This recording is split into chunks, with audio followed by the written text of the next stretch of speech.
Congress party ने हिमाचल प्रदेश के लिए अपना घोषणा पत्र जारी कर दिया है, जिसका नाम कांग्रेस प्रतिज्ञा पत्र 2022 रखा गया है। 10 गारंटी कांग्रेस पार्टी ने घोषणा पत्र पर जारी करने से पहले ही दे दी थी, जिन्हें मैनिफेस्टो में शामिल किया गया है। कांग्रेस पार्टी ने ओपीएस 1 लाख लोगों को पहले ही कैबिनेट में नौकरी देने का ऐलान किया है। इसके अलावा 300 यूनिट मुफ्त बिजली, नई पर्यटन नीति, कृषि बागवानी आयोग, नई वन एवं पर्यावरण नीति और स्पेशल फूड पार्क सहित कई बड़े ऐलान किए हैं। कांग्रेस के घोषणा पत्र को छत्तीसगढ़ के मुख्यमंत्री भूपेश बघेल, हिमाचल कांग्रेस प्रभारी राजीव शुक्ला, प्रदेश कांग्रेस अध्यक्ष प्रतिभा सिंह, प्रचार कमेटी के अध्यक्ष सुखविंदर सिंह सुक्खू और मैनिफेस्टो कमेटी के अध्यक्ष धनीराम शांडिल ने जारी किया। इस मौके पर कांग्रेस नेताओं ने कहा कि कांग्रेस जो वादे करती है उन्हें पूरा भी करती है। हिमाचल प्रदेश के लोगों को महंगाई, बेरोजगारी, भ्रष्टाचार से राहत देने के लिए पार्टी ने प्रतिज्ञा पत्र जारी किया है, जिसे सरकार बनते ही लागू भी किया जाएगा। कांग्रेस पार्टी भाजपा की तरह जुमलेबाजी नहीं करती है। पर्यटन, कृषि, बागवानी, वन एवं पर्यावरण क्षेत्र में सुधार कर प्रदेश को आर्थिक रूप से सुदृढ़ किया जाएगा। वहीं पुरानी पेंशन बहाली को लेकर छत्तीसगढ़ के मुख्यमंत्री भूपेश बघेल ने कहा है कि कांग्रेस शासित राज्य ने इसे लागू कर दिया है। भाजपा इसको लेकर गुमराह करने की कोशिश कर रही है। छत्तीसगढ़ सरकार के कर्मचारियों का 17,000 करोड़ रुपए केंद्र के पास है, जिसे देने से केंद्र सरकार ने मना कर दिया है, लेकिन कारण नहीं बताए हैं कि क्यों इस पैसे को वापस नहीं लौटाया जा रहा है। छत्तीसगढ़ सरकार इसको लेकर केंद्र सरकार से पत्राचार करेगी और कानूनी सलाह भी ली जा रही है। ये पैसा छत्तीसगढ़ के कर्मचारियों का अधिकार है, जिसे केंद्र सरकार से वापस लिया जाएगा। कुल मिलाकर भाजपा की सरकारों ने लोगों के जीवन को कठिन ही बनाया है और अपने चुनावी वादों को पूरा करने की जगह उसे चुनावी जुमला कहकर टाल दिया है। हिमाचल की जनता ने बड़ी उम्मीदों के साथ पिछले चुनाव में भाजपा को वोट दिया था। 5 साल बाद आज जनता अपने आप को ठगा हुआ महसूस कर रही है। कांग्रेस की सरकार अपने चुनावी वादे पूरी करती आई है। हाल के वर्षों में छत्तीसगढ़ और राजस्थान में कांग्रेस की सरकारों ने जिस तत्परता से अपने वादे निभाए हैं, उसने एक उम्मीद जगाई है और कांग्रेस के प्रति जनता के मन में नया विश्वास पैदा किया है। इस विश्वास को देखते हुए हमने इस बार घोषणा पत्र जारी करने से पहले हिमाचल की जनता को 10 गारंटी दी है।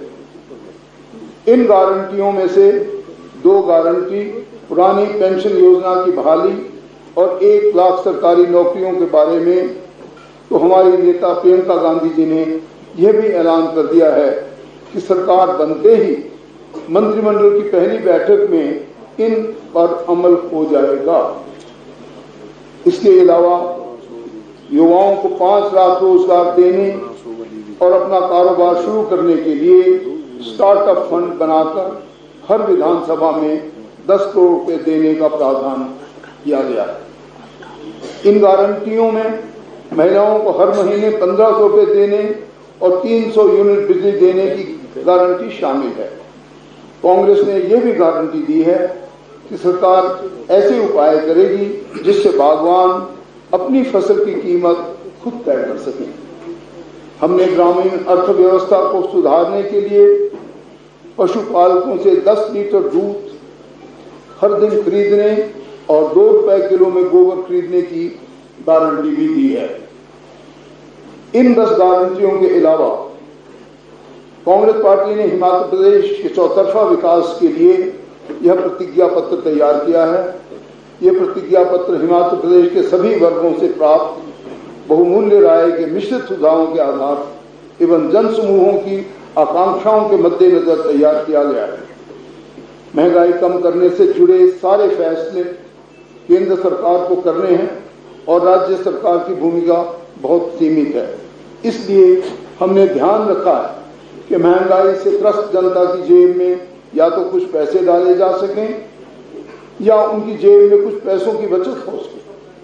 हमें विश्वास है इससे जनता को महंगाई से कुछ राहत मिल सके।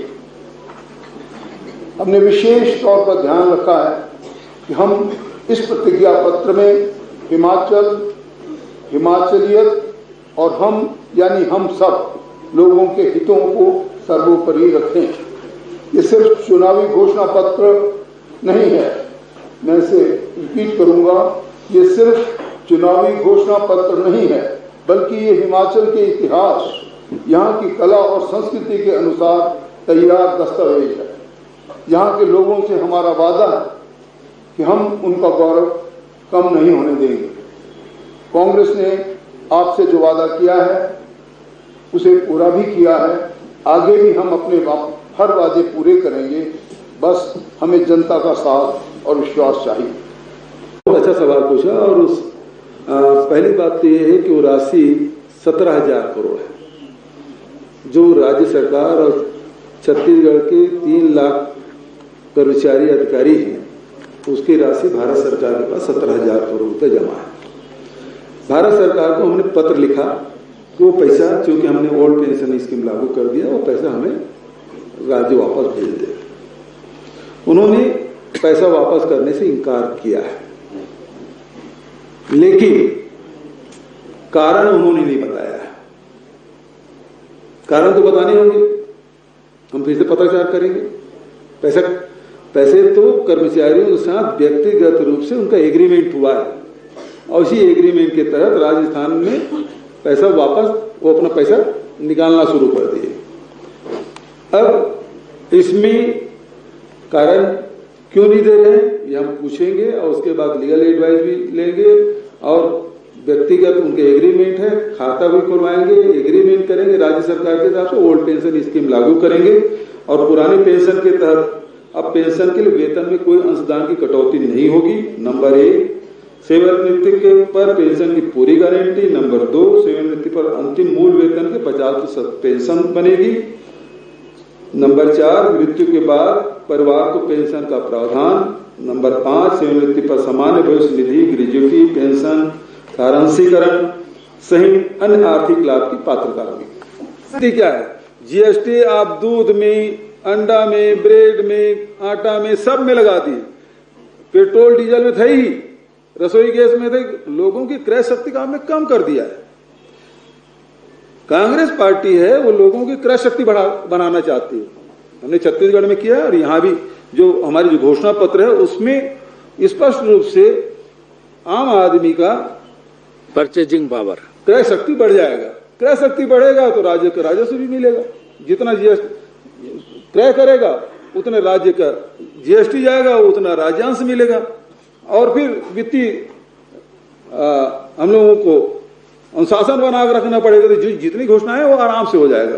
ये बहुत बड़ी बात नहीं। हम लोग कहते थे कि आप कहां से ऋण माफी करेंगे, हमने ऋण माफी भी किया 9,500 करोड़ का और उसके बाद 2500 रुपये धान भी खरीदी कर रहे हैं, 4,000 प्रति मानक बोरा तेंदुपत्ता भी खरीद रहे हैं, गोबर भी खरीद रहे हैं, अंग्रेजी स्कूल भी खोलते सभी विधानसभाओं में, 8,000 क्लिनिक योजना भी चल रहा है। भाई यहाँ एक ऐसा उदाहरण बैठा है, पार्क हमने चालू कर दिया है।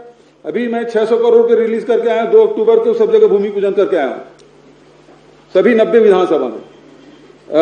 90 विधानसभा में 146 हमारे ब्लॉक हैं, तो उसे 300 जगह 2-2 करोड़ रुपए के भूमि पूजन करके आए। रूरल इंडस्ट्रियल पार्क की जो आपने कहा ना कि यहाँ के नौजवानों को देंगे, तो वो उस प्रकार की योजना हमने लागू कर दिया है। और फिर इनके शासित राज्यों की स्थिति क्या, जैसे अभी कहा ना कि ये तो लोन ले रहे हैं, यहाँ 4 बार हो गए लोन लेते हैं। मध्य प्रदेश में 4,000 करोड़ का लोन ले चुके हैं अभी तक के।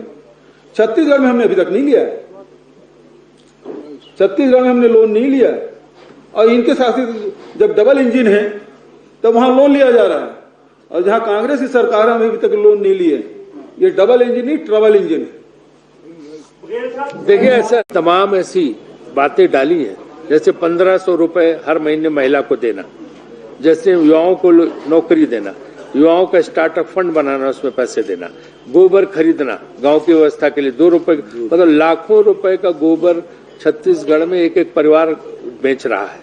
हमने दूध खरीदने का स्कीम, तो उससे पैसा लोगों के पास आएगा और उस पैसे से वो महंगाई जो है, जो महंगाई ये केंद्र सरकार बढ़ा रही है, उस महंगाई से वो मुकाबला कर सकें। उनको आर्थिक रूप से चाहे शहर हो और चाहे गांव हो, उनको हम शक्तिशाली बनाएंगे, नौकरियां देंगे, रोजगार के अवसर पैदा करेंगे और इसके अलावा ग्रामीण अर्थव्यवस्था को इसके जरिए मजबूत करेंगे। बागवान अपनी जब फसल की कीमत खुद तय करेंगे तो उनको मुनाफा होगा, किसान अपनी फसल की कीमत खुद तय करेगा, सब्जी उगाने वाले अपनी खुद तय करेंगे। तो ग्रामीण और शहर दोनों जगह जब लोगों को ज्यादा पैसा मिलेगा तो महंगाई का मुकाबला वो कर पाएंगे, क्योंकि उसमें हमने बहुत चीजों की व्यवस्था की है जिसमें आपको सारी चीज भ्रष्टाचार मुक्त पारदर्शी प्रशासन हम देंगे। जो नौकरियों में जो है धांधली थी, पर्चे लीक हो रहे थे, उन सब की व्यवस्था के लिए कड़ाई से व्यवस्था की। खेती और बागवानी के लिए आयोग बनेगा और उस आयोग से तय होगी कीमतें। डेयरी विकास, पशुपालन, मत्स्य पालन तीनों को बढ़ाया जाएगा। हर घर में 4 गायों तक की खरीद पर सब्सिडी मिलेगी। पशु चारा के लिए विशेष अनुदान मिलेगा जो फॉडर है।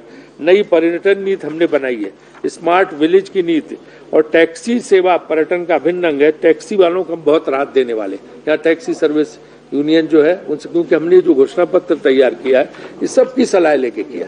धार्मिक स्थलों को पर्यटन की दृष्टि से विकसित करने और ढांचागत विकास के लिए विधायकों को देवभूमि विकास निधि के तहत बजट आवंटित किया जाएगा ताकि देवभूमि का विकास हो सके। 5000 किलोमीटर हम नई सड़कें बनाएंगे। जो प्री कोविड HRTC रूट थे तो तत्काल प्रभाव से शुरू किए जाएंगे क्योंकि उनको बंद कर दिया गया था। रेलवे परिवहन, भानुपल्ली बिलासपुर रेल परियोजना को जल्द से जल्द पूरा कराने के लिए प्रयास किए जाएंगे। Baddi Chandigarh fast rail corridor को यथाशीघ्र पूरा करवाने का प्रयास किया जाएगा। पठानकोट, जोगिंदरनगर और कालका शिमला रेल लाइनों को सुधारकर ट्रेनों की संख्या बढ़ाने का प्रयास हम कराएंगे। इसमें राज्य सरकार पूरी सहयोग देगी, केंद्र सरकार। वन एवं पर्यावरण नीति भी है। उद्योगों के लिए विशेष रूप से चाहे वो जो फूड प्रोसेसिंग यूनिट हो और चाहे सोलन में मशरूम, सेब और टमाटर और साग सब्जियों के प्रसंस्करण के लिए स्पेशल फूड पार्क, उद्योगों को रियायती दर पर बिजली, न्यूनतम मजदूरी बढ़ाकर 500 रुपए प्रतिदिन की जाएगी। फल व सब्जियों को बाजार तक सुचारू रूप से पहुंचाकर vegetable and horticulture marketing federation का गठन किया जाएगा। नोटबंदी और कोरोना काल में बीमार हो गए बंद उद्योगों को पुनर्जीवित करने के लिए विशेष पैकेज दिया जाएगा। हर घर को 300 यूनिट बिजली मुफ्त दी जाएगी। यूनिट का हिसाब इस तरह से रखा जाएगा कि ज्यादा खपत करने वालों को भी इस छूट का लाभ मिल सके। इससे गरीब और मध्यम वर्गीय परिवारों को प्रतिमाह कुछ बचत हो सकेगी जिससे वो महंगाई से लड़ सकेंगे। और प्रदेश के कठिन एवं दुर्गम स्थानों पर मोबाइल वैन पर राशन दुकान की योजना चलाई जाएगी। राशन दुकानों के लिए 1 टाइम लाइसेंस की व्यवस्था की जाएगी। राशन डिपो धारकों का मानसिक मानदेय बढ़ाकर 20,000 रुपए किया जाएगा। और जो हिमाचलियत है उसके लिए हम सारे जो है संस्कृति और परंपराएं उनका ख्याल करने के लिए उसको भी इस योजना में शामिल किया गया। जो आप पढ़ेंगे तो आपको पता चलेगा। हिमाचली भाषा के मानकीकरण की संभावना पर विचार करने के लिए भाषा विज्ञानियों की एक समिति बनाएगी। देवस्थान और तीर्थ यात्राएं, कांग्रेस सरकार सभी वरिष्ठ नागरिकों के लिए एक परिचारक के साथ 4 वर्ष में एक बार तीर्थ यात्रा का खर्च उठाएगी और यह तीर्थ यात्रा देश के किसी भी स्थान के लिए हो सकेगी। ये नहीं कि सिर्फ हिमाचल के अंदर। प्रदेश के मंदिरों को जीर्णोद्धार व नवीनीकरण के लिए बजट का प्रावधान करके राशि उपलब्ध कराई जाएगी। जो मंदिरों का ये है, राज्य समर्थित मंदिरों के वार्षिक अनुदान को दुगना किया जाएगा। मंदिर के पुजारियों को दिए जाने वाले मानदेय, धार्मिक पर्यटन को मजबूत बनाने के लिए पर्यटन सर्किट बनाया जाएगा और महंगाई से निपटने के लिए लोगों की जेबों में पैसा डालने का काम करेंगे। पुरानी पेंशन योजना हम लागू करेंगे, OPS जिसे बोलते हैं। ये तो पहली कैबिनेट में हो जाएगा। प्रियंका जी ने स्वयं घोषणा की है। 1500 रुपए प्रतिमाह महिलाओं को देंगे और 3